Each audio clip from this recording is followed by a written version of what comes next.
और आपकी राय के बिना पत्रकारिता का ये दायित्व अधूरा रह जाता है। आज बोल उठा हरियाणा में हमने एक बार मुद्दा उठाया है महिला सुरक्षा का। लगातार हम इसी मुद्दे पर चर्चा करते रहते हैं, लेकिन अब तक कोई हल नहीं निकल पाया। इस मुद्दे में हम आपको दिखाएंगे कि आपकी रूह कांप जाएगी एक ऐसी घटना को। बदमाशों के हौसले किस कदर बढ़ गए हैं, कानून तो जैसे किताबों का हिस्सा बन के रह गया है। कुरुक्षेत्र में एक लड़की के साथ एक बार नहीं बल्कि 2 बार बलात्कार हुआ है, पर पुलिस के हाथ अभी तक बंधे हुए हैं। पुलिस हाथ पर हाथ धरे बैठी है। कहां गए महिला सुरक्षा के लिए बनाए गए तमाम कानून? इसी मुद्दे पर आज हम करेंगे बातचीत। हमारे साथ स्टूडियो में मौजूद हैं वीना जी। बहुत बहुत स्वागत है आपका हमारे खास कार्यक्रम में। तो अपनी राय रखने के लिए आप स्क्रीन पर दिए गए नंबर पर फोन कर सकते हैं। हमारे फोन नंबर लगातार आपकी स्क्रीन पर फ्लैश हो रहे हैं। तो चलिए शुरू करते हैं आज का बोल उठा हरियाणा।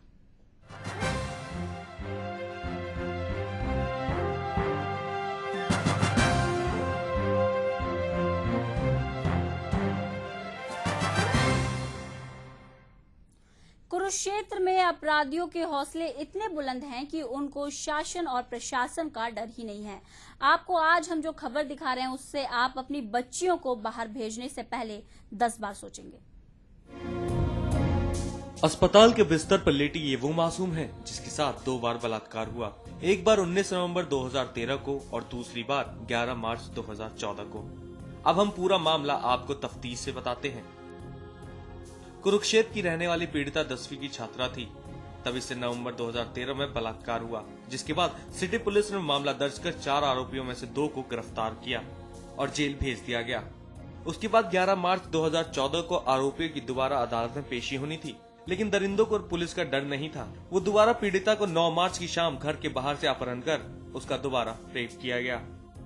मैं अपनी मम्मी के साथ बाहर घर के सामने घूम रही थी, अपनी ताई जी के घर के सामने। तो मम्मी 2 मिनट के लिए अंदर चले गए, तो इन्होंने पीछे से आके मुझे जबरदस्ती से कार में बिठा लिया। वो मुझे कैथल के खेत में ले गई थी। मेरे साथ समाज का सबसे घिनौना अपराध किया गया और वो भी दो बार हुआ है।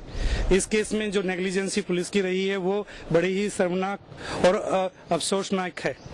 यदि पुलिस ने संवेदनशीलता दिखाई होती तो दोबारा ये घटना को अंजाम नहीं दिया जाना था। पीड़िता पिता अनुसार उन्होंने एएसआई से डीजीपी तक की गुहार लगाई, फिर भी दोबारा उनकी लाडली हवस के भूखे भेड़ियों के हाथ चली गई।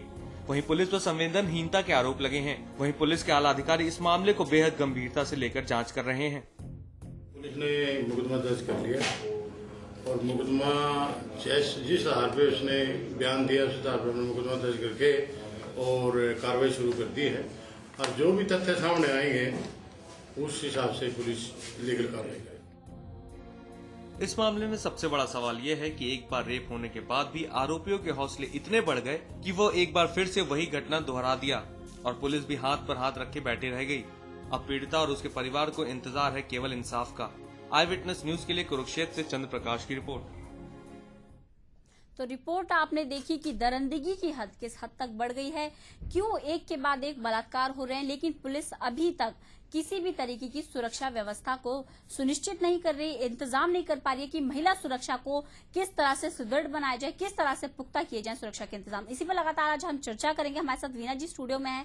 वीना जी, पहला सवाल मेरा यही होगा कि लगातार हम जब इस मुद्दे को उठाते हैं, इसकी चर्चा करते हैं, तो भी प्रदेश में बलात्कार पर अंकुश क्यों नहीं लग रहे? खबर हमने आपको दिखाई कि एक महिला थी, एक पीड़िता थी, नाबालिग थी, जो अपने बलात्कार से पहले ही उसके साथ उस इंसाफ की गुहार लगा रही थी, गवाही देने जा रही थी, लेकिन उसके साथ उस दौरान एक बार फिर से बलात्कार हो गया।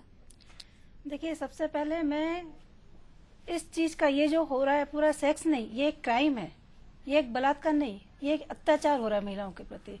तो इसकी जितनी निंदा की जाए उतनी कम है। ये एक समाज में दीमक की तरह पूरा फैला जा रहा है। कितना भी प्रशासन कुछ कर ले, समाज कुछ कर ले, लेकिन हमारी कमी कहाँ पर हो रही है, कमजोरी कहाँ पर है, क्यों इस तरह से फैला जा रहा है?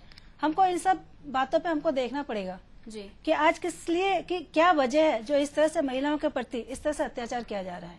जी, तो जरूरत है कि हम वजह जाने, जरूरत है कि हम समझे कि आखिर क्यों समाज में इस तरह से लगातार महिलाओं के खिलाफ अपराध बढ़ रहे हैं। हमारे साथ हमारे पहले कॉलर जुड़े हुए हैं, अजमेर सिंह हमारे साथ फोन लाइन पर है। बहुत बहुत स्वागत है आपका। क्या कुछ कहना चाहेंगे आप?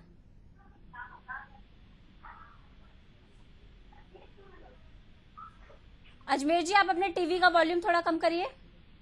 नमस्कार मैडम। जी सबसे पहले तो आपको बधाई जी, आपके चैनल को। जी और मैडम बात ये है, जब हरियाणा का मुख्यमंत्री खेलेगा, क्रिकेट खेलेगा, जी तो उनके नाम की चीज तो रहेगी नहीं जी। जी उनके ऊपर लगाओ तो ये कह सकते हैं, यही क्रिकेट वगैरह खेलते हैं, जी तो इन आपके ऊपर तो लगाम चीज की कोई नाम नहीं है, तो इन अपना ध्यान रखना चाहिए, तभी तो अफसरों ये काम ठीक करेंगे जब ऊपर मुख्यमंत्री ठीक होगा। देखिए, लेकिन मुख्यमंत्री थोड़ी पुलिस वाले हैं। मुख्यमंत्री तो सिर्फ एक व्यवस्था बना सकते हैं। व्यवस्था को कैसे चलाई जाएगी इस बात का ध्यान तो प्रशासन रखेगा, आप रखेंगे, हम रखेंगे, क्योंकि आप और हम ही हैं जो व्यवस्था के खिलाफ आवाज उठा सकते हैं। बहरहाल बहुत बहुत शुक्रिया अपनी राय रखने के लिए। एक और कॉलर है हमारे साथ, हिसार से अशोक कुमार बिश्नोई हमारे साथ फोन लाइन पर जुड़े हैं। बहुत बहुत स्वागत है अशोक जी आपका, क्या कुछ कहना चाहेंगे आप? नमस्कार। मैं ये कहना चाहता हूँ कि मुख्यमंत्री का काम था पुलिस वाले की ड्यूटी लगा दी उस पुल क्षेत्र में, लेकिन पुलिस वाले क्या कर रहे हैं ये सोचने की बात है। ये बातें जो है पुलिस वाले तो ये सोचना चाहिए, एक बार बलात्कार हो गया उनको सजा हो गई, फिर वो दूसरी बार ये हादसा करते हैं उस लड़की के साथ है, तो इसमें पुलिस की मिली भगत होगी, इससे कोई दुष्ट परिवार नहीं मना सकते हम।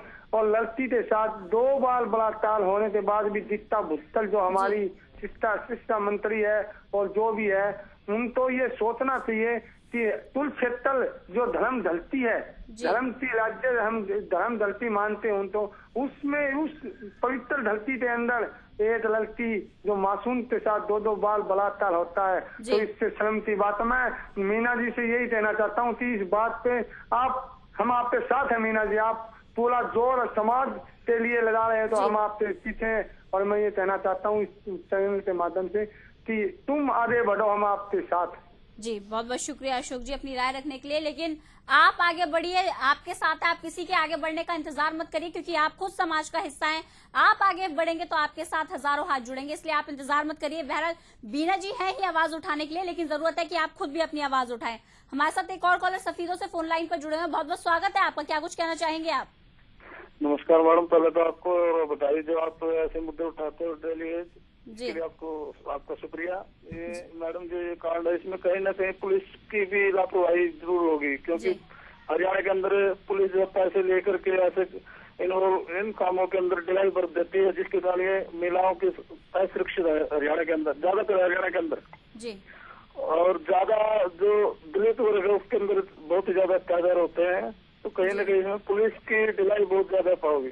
जी बहुत बहुत शुक्रिया अपनी राय रखने के लिए। तो लगातार बीना जी जो हमारे दर्शक है वो ये कह रहे हैं कि हो सकता है कि पुलिस ने लापरवाही बरती हो, लेकिन सवाल वही है कि अगर आप पुलिस के ऊपर इस बात को लेके चले जाएंगे, एक बार तो लड़की अपनी गुहार लेके गई ही थी, गवाही के लिए पहुंच रही थी कोर्ट, उसी समय उसके साथ ये दोबारा से इस घटना को अंजाम दिया गया, ये कुकर्म किया गया। लेकिन बात यह है कि अगर पुलिस के ऊपर आप इल्जाम डाल रहे हैं, पुलिस इसके लिए जवाबदेही है, तो फिर इस जवाब को मांगेगा कौन? मतलब हमारी तरफ से आगे कौन आए जो पुलिस पर नकेल डालने का काम करे?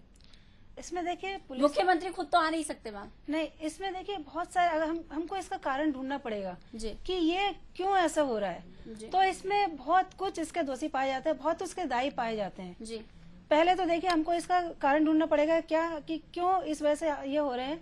तो एक तो नारी के प्रति असम्मान और दूसरा समाज की व्यवस्था जी, जिस वजह से ये सारा हुआ जा रहा है। क्योंकि आज हमारे देखिए आज हमारे संस्कार कहाँ जा रहे हैं, संस्कार नाम की कोई चीज नहीं है। हम सबसे पहले हम माँ बाप की इसके बहुत बड़ी जिम्मेदारी, माँ बाप भी इसके जिम्मेवार हैं कि हम बच्चों को कैसा संस्कार देते हैं। शिक्षा दे रहे हैं लेकिन हम बच्चों को संस्कार नहीं दे रहे हैं कि आपने घर में महिलाओं का सम्मान करना है, बच्चों को हम नहीं बताते हैं। लड़कियों जो लड़के हैं, लड़कों के हम बिल्कुल भी ये सब नहीं सिखाते हैं। बिल्कुल। खाली रहता है कि बच्चा मेरा एक इंजीनियर बन जाए, एक डॉक्टर बन जाए, लेकिन उसको एक संस्कारित करना ये कोई भी माँ बाप, मुझे नहीं लगता कि आज की तारीख में कोई करता हो। बिल्कुल, परिवार पहला स्कूल होता है, परिवार से परिवार से सीख के निकलता है। आपने बहुत अच्छी बात की कि समाज में जो असमानता है, कई बार हम देखते हैं वीना जी के घरों में ही, अगर हम घरों में ही जाएं कि घरों की बात करें तो जहां बेटा और बेटी होती है वहां बेटे को अक्सर दर्जा थोड़ा ज्यादा दिया जाता है बेटी के मुताबिक, मतलब बेटी के अगर आप कंपैरिजन करें, उससे आप तुलना करें, एक चीज सिखा दी जाती है लड़कियों को कि तुम लड़की हो, तुम्हारी सीमाएं हैं, तुम्हारी कुछ मर्यादा है। वहीं लड़कों को वही उनके अंदर मतलब कहा जाए कि बचपन से उनके अंदर वो पुरुषार्थ डाल दिया जाता है। देखिए, बेटा अगर कहीं किसी फोन पे बात करेगा या जरा सा लेट आएगा तो बेटे से कोई क्वेश्चन बिल्कुल, नहीं। बिल्कुल। लेकिन अगर बेटी घर में आएगी तो उसे 10 क्वेश्चन लगाए जाते हैं कि तुम कहाँ रही, क्या बात है, किससे बात कर रही थी, ये सब है। बिल्कुल। तो इन दोनों में जो एक जो फासला है, जी। ये चीज नहीं होना चाहिए। बेटे को भी वही करना चाहिए जो हम बेटी के साथ कर रहे हैं। बिल्कुल, या तो आप बेटे के ऊपर भी सख्ती बरतिए या फिर बेटी को आजादी दीजिए। बिल्कुल नहीं। आज देखिए, दोनों के लिए बिल्कुल माँ बाप का जो बनता है दोनों के लिए बराबर है कि हमको देखना कि मेरा बच्चा कहाँ जा रहा है, क्या कर रहा है। आज हम कुछ नहीं देखते हैं। तो सबसे पहले दोषी मैं अपने उनके पेरेंट्स को देना चाहती हूँ कि ये जो पेरेंट्स हमारे घर में किसी को भी बच्चों को संस्कार नहीं देते हैं, हमारे संस्कार बिल्कुल खोते हुए जा रहे हैं। बिल्कुल। और भारतीय संस्कृति जानी ही इसलिए जाती है क्योंकि यहाँ परिवार में वो संस्कार दिए जाते हैं। यहाँ परिवार में ये चीज समझाई जाती है कि आपको समाज में कैसे रहना है। आपने बात ये कही है कि मैं मानती हूँ, काफी हद तक आपकी बात से सहमत हूँ कि बच्चों को वो संस्कार नहीं दिए जाते, लेकिन कभी कोई माँ बाप अपने बच्चों को ये भी नहीं सिखाते कि तुम बाहर जाके लड़की छेड़ो या किसी का रेप कर दो। नहीं, सिखाते नहीं है, लेकिन वो देखते भी नहीं है कि बेटा उनका क्या कर रहा है, किस रास्ते पे जा रहा है। बेटे के ऊपर वो कोताही नहीं बरती जाती, बेटे के ऊपर वो चीजें ध्यान नहीं दिया जाता जो एक बेटी के ऊपर दिया जाता है। बिल्कुल। तो इससे सबसे पहले देखिए उसके पेरेंट्स दोषी हैं कि बच्चा मेरा कहाँ जा रहा है, क्या कर रहा है। फिर दूसरा है समाज जी, कि वो कैसे समाज में मिल रहा है। और समाज में हमारे एक तो व्यवस्था हमारी बिल्कुल सही नहीं है जी। अगर समाज की व्यवस्था भी हमारी सही होती तो आज, क्योंकि ना तो हमारा कानून मजबूत है, ना हमारा समाज मजबूत है, और ना हमारा परिवार भी हम अपने आप को कहेंगे कि हम मजबूत हैं जी। तो पूरा जो पूरा बना हुआ है, ये हर तरफ से मतलब देखा जा रहा है कि मतलब समाज की पूरी व्यवस्था ही हमारी इस तरह से है जो आज बच्चे क्या गलत करे क्या सही कर रहे हैं। ये कोई जो बच्चे करते हैं ये सेक्स के उसमें नहीं करते हैं कि मैं सेक्स कर रहा हूँ, उनके तो दिमाग में ये आता है कि ये क्राइम हो रहा है, बहुत बड़ा क्राइम है। समझ लीजिए जो लड़की के साथ वो ऐसा काम कर रहा है उस लड़की की जिंदगी तो वहीं खत्म हो गई है। बिल्कुल, क्योंकि समाज उसे जीने ही नहीं देता। समाज जीने, वो लड़की जब पुलिस में जब थाने में जाती है तो पुलिस वाले सोचते ये गलत काम करके आई है, सबसे पहले पुलिस वाले इसको गलत नजर से देखते हैं। बिल्कुल बिल्कुल। तो ये नहीं होना चाहिए कि लड़की की देखिए पूरी जिंदगी का सवाल है, पूरा उसकी लड़की की पूरी जिंदगी तबाह हो गई है, उसकी पूरी इज्जत पूरी दांव पे लग गई है।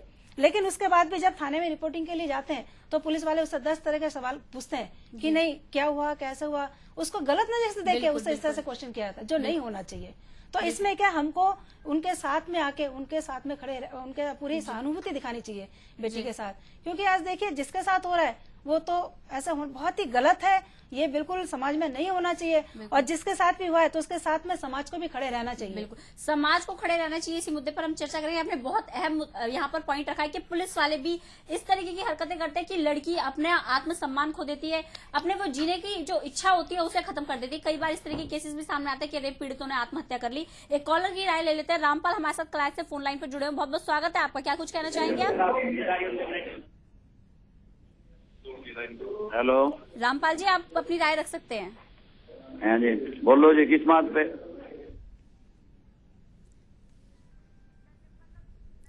लगता है संपर्क हमारा टूट गया रामपाल जी से। तो चर्चा बेहद जरूरी चल रही है, महिला सुरक्षा को लेकर हम बात कर रहे हैं। मुद्दा हमने ऐसा उठाया है कि एक बार नहीं एक नाबालिग के साथ बलात्कार हुआ है। नाबालिग इंसाफ के लिए जा रही थी, कोर्ट में अपनी गवाही देने जा रही थी, लेकिन उसी वक्त बदमाशों ने दोबारा उसे अपनी हवस का शिकार बनाया। क्या समाज में इतनी दरिंदगी बढ़ गई है? क्या इतना कुंठित हो गया हमारा समाज? इसी पर हम चर्चा कर रहे हैं। रुकते हैं एक छोटे से ब्रेक के लिए, जल्द लौटते हैं।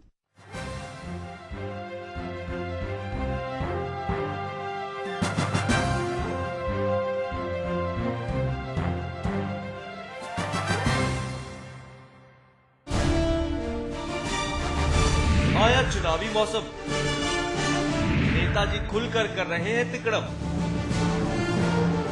तोड़ते पुराने रिश्ते, बनाते नए समीकरण, पाला बदलते ही बदल जाता है नेताजी का मन। बदली सोच, बदले अंदाज, बदले बोल, बदल गए नेताजी। देखिए शनिवार शाम 6 बजे खबर खास आई विटनेस न्यूज पर।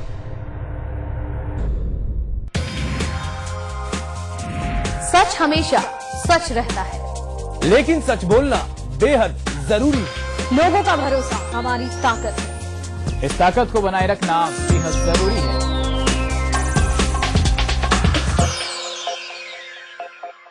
हरे रंग बरसे भीगे चुनर वाली, रंग बरसे रंग में छिपी खुशी, रंग में रची बसी, रंग नवबहार, रंग ही त्योहार।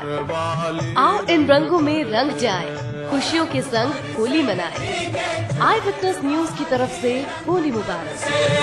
रंग बरसे।